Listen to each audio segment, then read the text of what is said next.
Oleh karena itu ini jangan-jangan merupakan satu bacaan buat manusia, kita harus ekstra hati-hati. Kok kebetulan kira-kira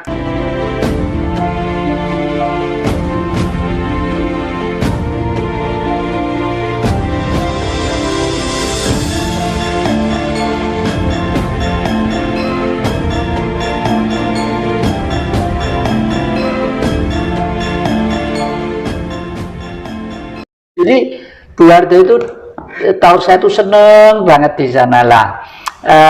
Sampai kalau ibu itu sendirian, Pak Wardoyo lagi kundur ke Solo, itu ibu itu satu kamar tuh yang nunggu tidur tuh saya sampai Cita gitu. Saya tidur di kamar, wah ibu di tempat tidur, saya di bawah gitu, sambil cerita, ibu tuh cerita macam-macam gitu. Nah, Bung Karno kamarnya sebelahnya. Nah, waktu itulah saya mengetahui betul bahwa Bung Karno itu orang besar nomor 1 di dunia. Tapi pribadi, perasaan dan pikirannya tuh betul-betul nol total. Nggak merasa bahwa beliau itu orang pandai, orang jabatannya tinggi, orang kuasa. Di Blitar itu kan sering ada pagelaran wayang kulit, dan dalang favoritnya itu Pak Gito Slotko dari Kademangan sana. Bung Karno itu ya kalau tidur dulu sore, tidur di kamar gitu, setelah itu ya lihat sama-sama di tengah-tengah masyarakat gitu. Tengah-tengah masyarakat, cuma selalu pakai kopiah, itu memang selalu ya, karena beliau itu nun sewu, nun rambutnya agak butak sedikit. Jadi nah dari sinilah saya betul-betul memahami. Oleh karena itu akhir-akhir ini saya lagi mencoba menulis buku yang sedang saya kerjakan. Saya tulis adalah Misteri Gunung Arjuna. Karena Gunung Arjuna itu merupakan gunung purba yang sudah mati kepun dan kawahnya. Dan Bung Karno kenapa kok senang melihat wayang Purwo? Karena wayang Purwo itu kidung agung, tembang dulu kidung yang ada di lereng Arjuna. Yang ini ditulis dalam lontar-lontar yang kebanyakan itu di Boyong Raffles. Ada berapa ton itu ke Eropa itu. Makanya dalam kesempatan yang akan datang mungkin saya itu akan menjadi tamunya kerajaan di Inggris sana, karena saya mempunyai sebuah lukisan yang karyanya William Churchill, Perdana Menteri Inggris pada waktu Perang Dunia Pertama. Itu mau Perang Dunia Kedua apa pertama itu ya, itu mau saya kembalikan ke sana. Kalau saya jual itu mungkin nilainya tinggi, tapi saya tidak materialistis. Saya lebih baik saya kembalikan ke sana sebagai ucapan terima kasih. Di samping si nakalnya si Raffles memboyong lontar-lontar yang jumlahnya berapa ton ke Eropa itu, ya untung diselamatkan Raffles. Kalau enggak di sini ya mungkin wes tuh robeng disuwai nggak karu-karuan. Karena bangsa kita itu mungkin inilah yang dikatakan gila-gilo Cina Londo garis sak judo, wong Jawa garis separuh, itu mungkin sekarang ini. Nah ini ya, sebenarnya tanggal 20 ini jangan-jangan merupakan satu bacaan buat manusia, kita harus ekstra hati-hati. Saya melihat berita yang dikirimkan ke saya, video yang disuting dari lewat pesawat udara apa satelit gitu ya.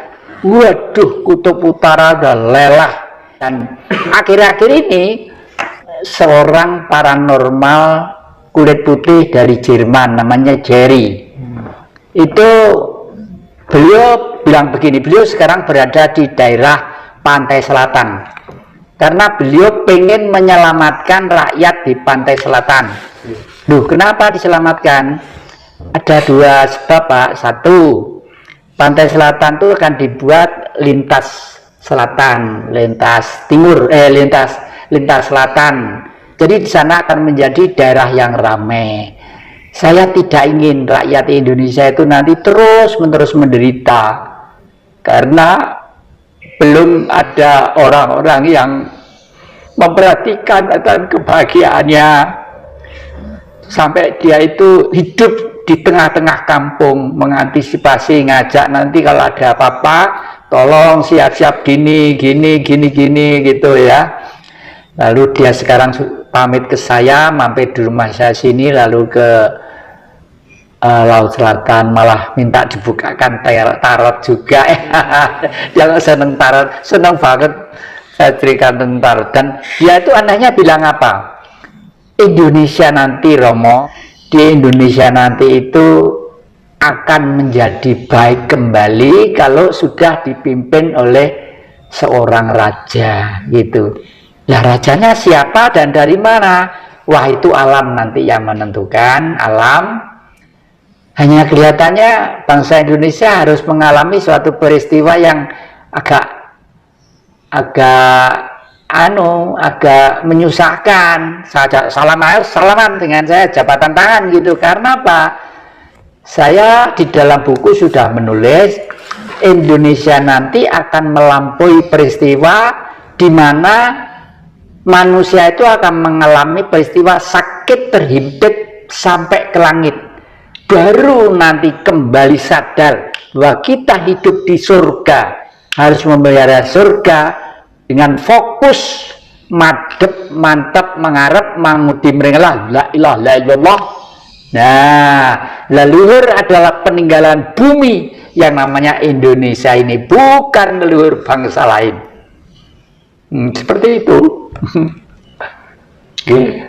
Apa yang kira-kira bisa dian oleh adik-adik ini? Kalau yang banyak yang bicara tentang yang jadi, banyak yang memperingatkan masyarakat harus lebih berhati-hati karena potensi bencana dan lain sebagainya yang tidak bisa dihindari. Itu pandangan panjenengan seperti apa yang? Jadi karena manusia hidup bermasyarakat, bergaul dan berkumpul, kita harus bersikukuh tetap menjaga negara Pancasila. Tapi Pancasila itu suatu ideologi dasar. Jadi bangunannya harus ada. Kalau bangunan harus jelas. Ini genteng, sirap, gelombang. Ini sokonya, yang gurunya yang mana harus jelas ya. Oleh karena itu kita harus menengok sejarah perkembangan bangsa ini. Bangsa ini sejak tahun 74 itu sudah tidak pernah melaksanakan Pancasila dengan baik. Karena Pancasila itu ada pendampingnya. Tapi sebelum itu penggaliannya itu sudah ada. Penggaliannya itu sejak tanggal 4 Juli 1900 tahun 27. Setelah Bung Karno bertanya pada tokoh-tokoh lama, tokoh-tokoh agama, tokoh-tokoh sepuh, tokoh-tokoh ini lalu Bung Karno pada waktu itu kuliah di ITB, berjalan-jalan di suatu desa, ketemu dengan masyarakat desa. Di sana ditanya, ada orang tuh kerja nyangkul di sawah, kerja keras, peluhnya itu diluweran, kena terik matahari, tidak pernah susah, tidak pernah masih kerja keras terus, tapi hidupnya kok miskin. Ditanya namanya Marhen. Nah, itulah sejarahnya. Jadi Marhen itu ternyata adalah bukan ideologi, nama orang yang kerja keras, pantang menyerah, punya tanah yang subur, punya kekayaan, tapi kok miskin. Apa yang buat miskin? Sistemnya. Oleh karena itu Bung Karno tidak pernah membenci kepada manusia, itu tidak pernah. Membenci Barat pun Bung Karno sebenarnya juga tidak pernah. Membenci Cina juga tidak pernah, membenci Arab juga tidak pernah. Justru Bung Karno mengakomodir semua itu dalam suatu wawasan yang dipidatokan di PBB ya, sekitar tahun 60 itu, The Five Principles of Indonesia, Belief of God, Nationalism, Humanity, Democratic, dan Social Justice. Jadi ketuhanan yang Maha Esa, kebangsaan, kemanusiaan, kerakyatan, dan keadilan sosial. Jadi, nah, ini adalah pendampingnya Pancasila. Kalau Pancasila tidak didampingi lah, marhen orangnya, marhenisme ajarannya, ya, marhenis manusianya yang berjuang untuk orang-orang yang miskin tadi itu. Nah, kalau tidak didampingi itu, ya Pancasila tetap abstrak saja. Buktinya apa? Tahun 74 Pancasila itu dirubah. Yang rubah juga pinter Orde Baru itu. Pakai orang-orang gelarnya profesor semua, ya. Ada Profesor Daud Yusuf, ada Profesor Nugroho Susanto, ya, yang dari TNI itu. Dirubah, merubahnya indah. Tapi masih seakan-akan tidak bertentangan dengan Pancasila. Tapi sebenarnya motivasi perubahan itu adalah menghapus marhenisme tadi itu. Karena apa? Kalau marhenisme nanti tetap dipakai sebagai bahan bangsa, pendamping Pancasila ini, Indonesia tidak bisa dikuasai oleh asing. Karena kenapa? VOC di sini 500 tahun. Karena pengen rempah-rempah, ya toh, pengen pala tadi itu loh ya. Di Eropa meskipun membuat hamburger, membuat roti, membuat Kentucky dan lain sebagainya, kalau tidak ada rempah-rempahnya rasanya sepo toh. Sepo. Nah.